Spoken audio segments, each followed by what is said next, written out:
Começa mais uma edição do Porta Estreita, o podcast semanal com temas bíblicos que ajudará você no aperfeiçoamento da vida cristã. Assine o Porta Estreita no iTunes, Google Podcast, Spotify e nas principais plataformas.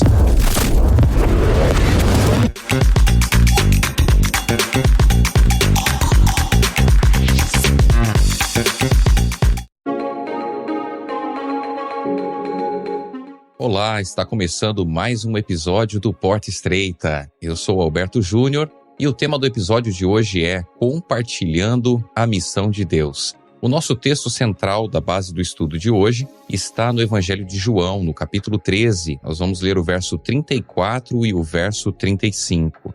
Diz assim: Eu lhes dou um novo mandamento, que vocês amem uns aos outros, assim como eu os amei, que também vocês amem uns aos outros. Nisto, todos conhecerão que vocês são meus discípulos, se tiverem amor uns aos outros.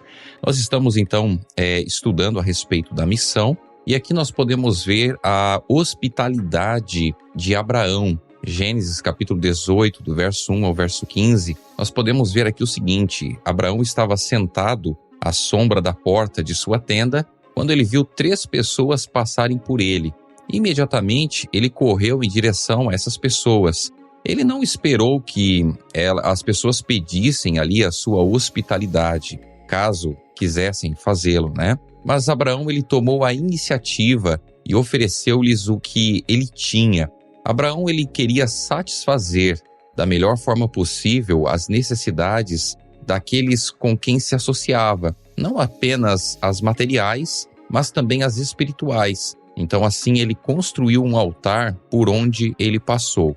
Dessa forma, ele se tornou uma bênção para aquelas pessoas ao seu redor. E é um exemplo também para nós imitarmos hoje nos nossos dias. Em Gênesis capítulo 18, verso 16 a 23, nós podemos ver aqui o amor ao próximo.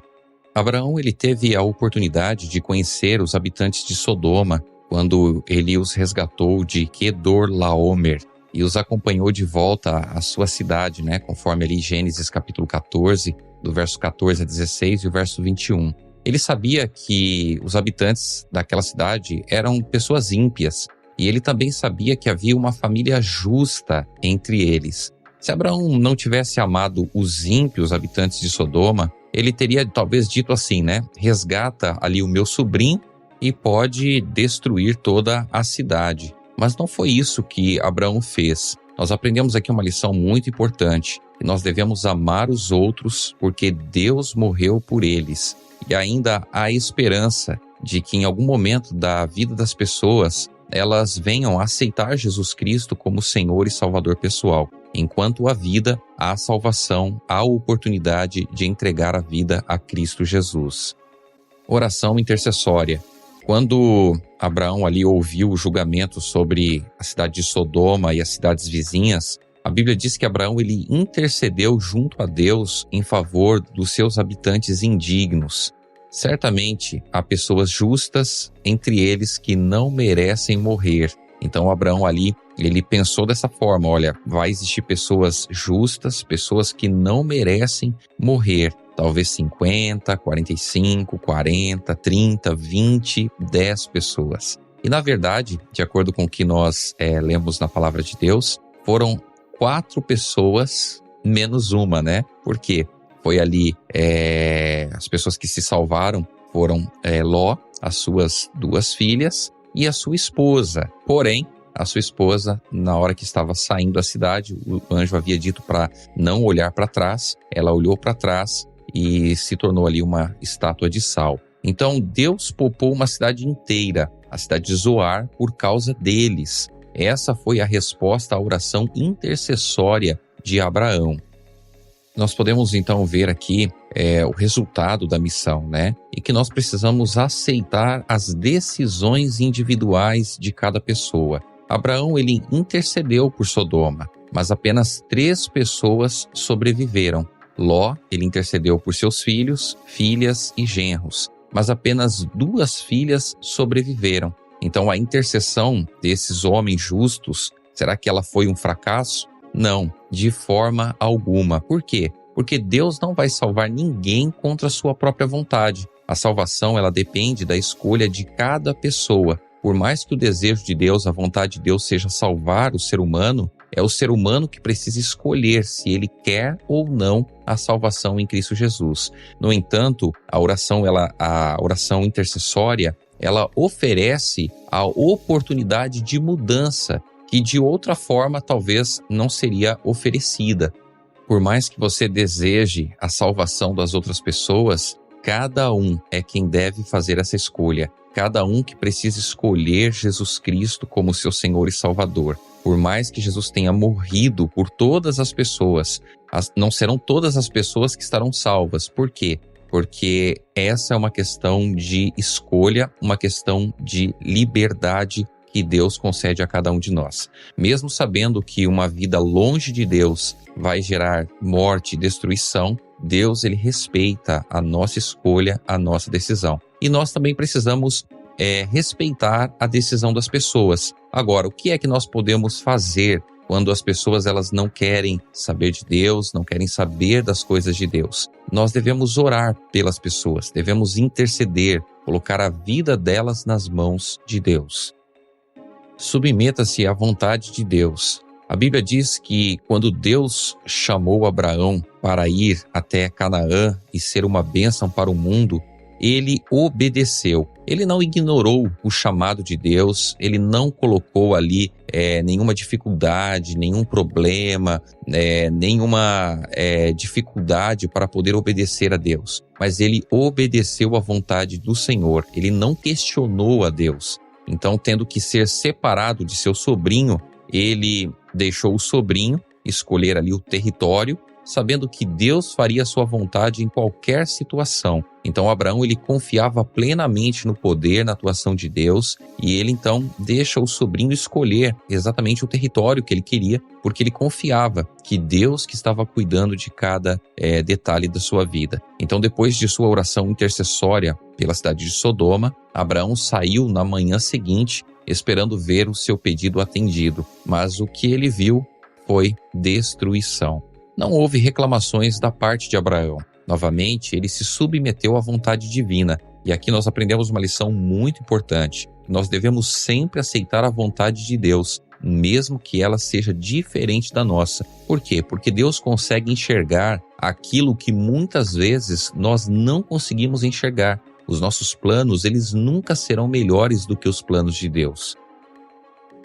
Os 4 evangelhos são os melhores livros da Bíblia para iniciar ali o estudo a respeito de como compartilhar o amor de Deus. Quando Deus ele encarnou na terra na forma de Jesus, a sua encarnação foi um profundo exemplo de amor.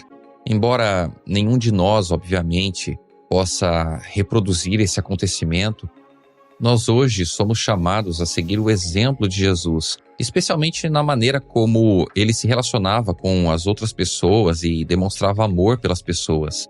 Mesmo talvez uma leitura superficial dos evangelhos, isso vai nos revelar temas repetidos e destacados a respeito de Jesus. Esses temas eles vão nos ajudar a avaliar como que nós estamos compartilhando o amor de Deus. Jesus ele tinha compaixão, tanto para com indivíduos que enfrentavam necessidades, quanto para com as grandes multidões. Em alguns momentos, essa compaixão o levou a tocar e curar uma pessoa. Em outros, o levou a alimentar uma multidão de maneira inovadora. E em outros ainda resultou em uma palavra ou ação de amor.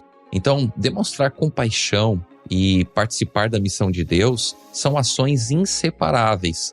E se após nós refletirmos a respeito do assunto, não conseguirmos ainda nos lembrar de inúmeros momentos de compaixão em nossa vida ou nas atividades, talvez, da nossa igreja, nós devemos reavaliar como ou mesmo se estamos, de fato, participando da missão de Deus. Jesus, ele também foi em busca de pessoas que estavam abertas a receber uma bênção. Quando nós participamos da missão de Deus, nós devemos seguir o exemplo de Cristo. E é o nosso privilégio buscar as pessoas em nossa sociedade que muitas vezes são negligenciadas e compartilhar com essas pessoas o amor de Deus de maneiras inovadoras.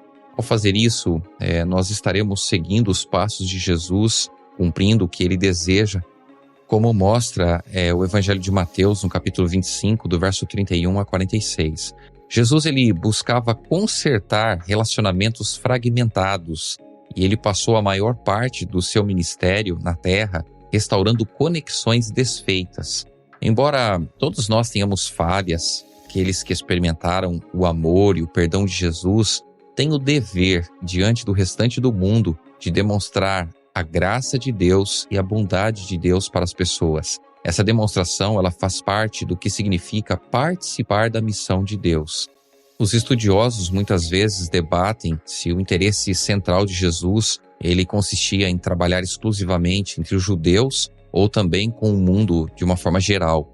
Algumas pessoas argumentam que, como ele passou a maior parte do tempo com os judeus e disse a seus discípulos para fazerem o mesmo, pelo menos enquanto estava com eles, os judeus eram ali o seu foco central. Existe alguma verdade nessa ideia, mas há vários casos em que Jesus mostrou que seu amor não se restringia somente para os judeus.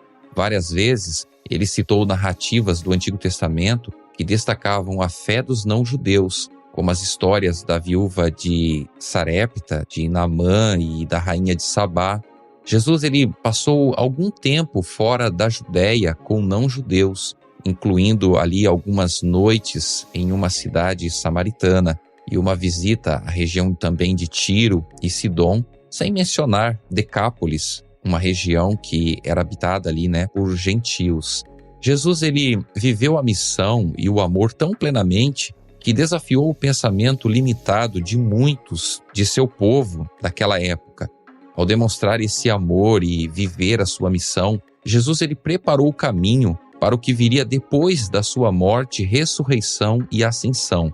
Ele esperava que aqueles que o seguiram durante sua vida terrena experimentassem o seu amor de tal maneira que levassem essa experiência ao restante do mundo. Então, nesse contexto de uma experiência de amor, Jesus ele fez o conhecido chamado de Mateus, capítulo 28, do verso 18 ao verso 20, encarregando ali os seus discípulos de sair pelo mundo.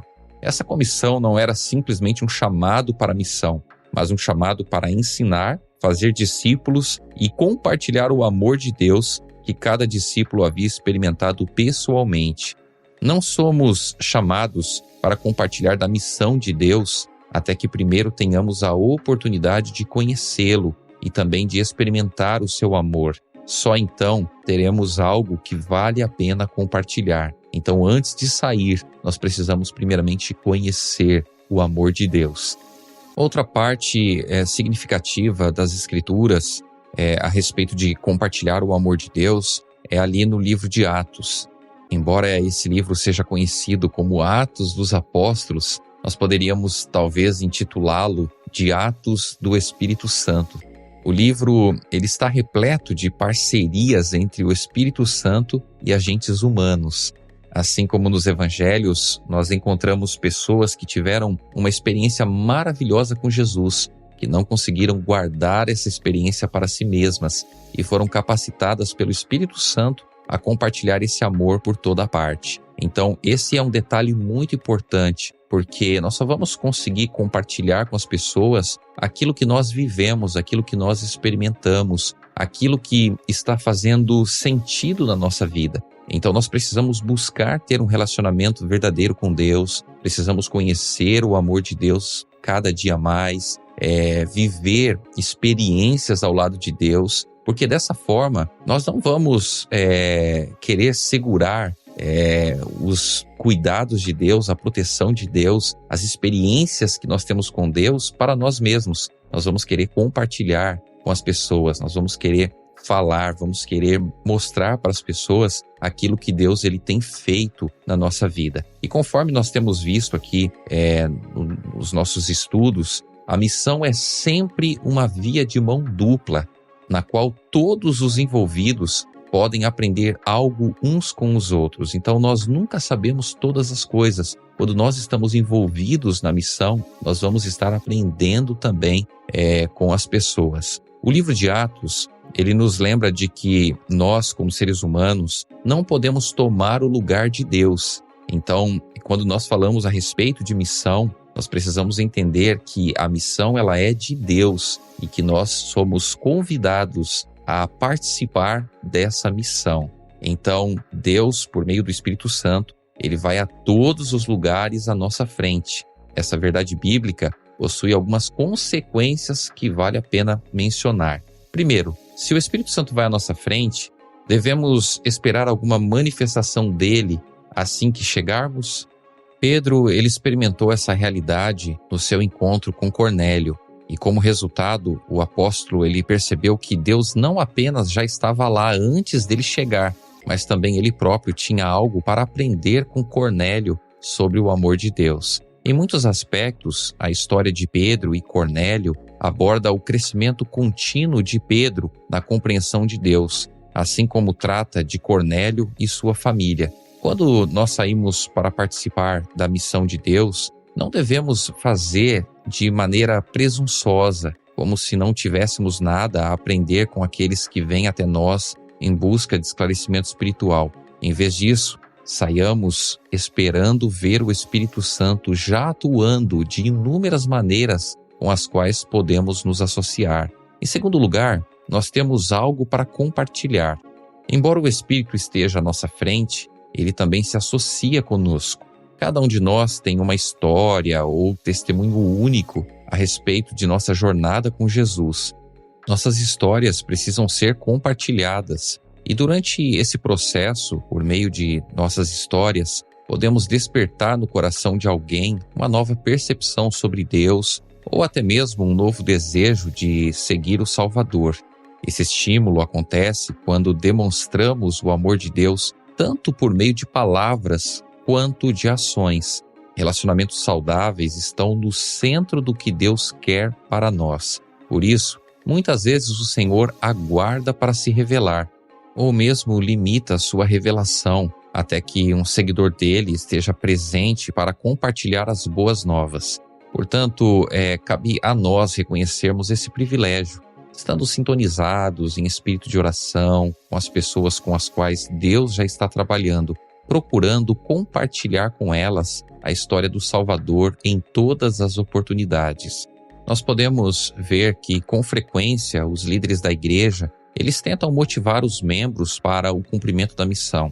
Mas é essencial reconhecer que existem algumas coisas simples que cada um de nós pode fazer para avaliar se nós mesmos e nossas igrejas locais estamos sendo eficientes ao compartilhar a missão de Deus. Essas coisas simples, quando feitas de maneira intencional, elas podem nos transformar profundamente, levando-nos à atitude de humildade e fazendo mudanças na igreja que nos levem a nos concentrar mais nas necessidades do mundo como um todo. Como indivíduos, devemos reservar periodicamente um tempo para autorreflexão. Essa atitude requer bastante honestidade, o que é desafiador para todos nós. Cada um de nós deve se perguntar: tenho experimentado o amor de Deus nos últimos tempos? Se não, por que não? Em caso afirmativo, faça a si mesmo a seguinte pergunta: estou compartilhando com o mundo esse amor que tenho experimentado? Essas perguntas simples, quando feitas com sinceridade, podem ser muito reveladoras. A igreja, ela pode fazer as mesmas perguntas. A igreja é um lugar em que a comunidade experimenta Deus? E se ele é experimentado na comunidade, a igreja está compartilhando essa realidade com a sociedade ao redor? Uma vez que a igreja faça um balanço da situação, ela pode desenvolver planos para experimentar a Deus de novas maneiras, ou então compartilhar com a comunidade de maneira mais ativa e concreta aquilo que já tem experimentado. Além disso, é essencial manter lembretes periódicos das necessidades do mundo, por meio de sermões, histórias infantis, livros e artigos. Assim como Jesus fez com seus discípulos, Deus está fazendo conosco hoje. Ele deseja que sejamos cidadãos do mundo e que não pensemos apenas em nossas próprias necessidades. Devemos desejar que o amor de Deus seja compartilhado com toda a humanidade e devemos buscar maneiras concretas de tornar isso possível. Para alguns, essa verdade significa usar parte de seus recursos financeiros para uma missão intencional. Já para outros, significa atender a um chamado de Deus que envolva se mudar para um novo local, seja no mesmo país ou em outra parte do mundo. Por quê? Porque Deus pediu que nós compartilhássemos nossa história e nossos talentos com pessoas que precisam desesperadamente ver uma demonstração do amor de Deus. Não importa o que Deus esteja chamando você para fazer, lembre-se de 2 fatos. Em primeiro lugar, você deve permanecer acessível para também ser abençoado ao compartilhar as boas novas. E em segundo lugar, lembre-se de que Deus já está à sua frente. Vamos juntos então orar e agradecer a Deus pelo privilégio que Ele nos concede de poder se envolver em sua missão. Querido Deus, muito obrigado, porque o Senhor nos concede a oportunidade, o privilégio de poder compartilhar com as pessoas aquilo que o Senhor tem feito em nossa vida. Nos ajuda cada vez mais a se envolver, a buscar cada vez mais estar em contato com as pessoas para levar as boas novas de salvação. Que o Senhor nos abençoe, é o que nós te pedimos e te agradecemos no nome de Jesus. Amém. Nós terminamos então aqui este episódio. Que Deus abençoe você e nós nos encontraremos na próxima semana. Até lá.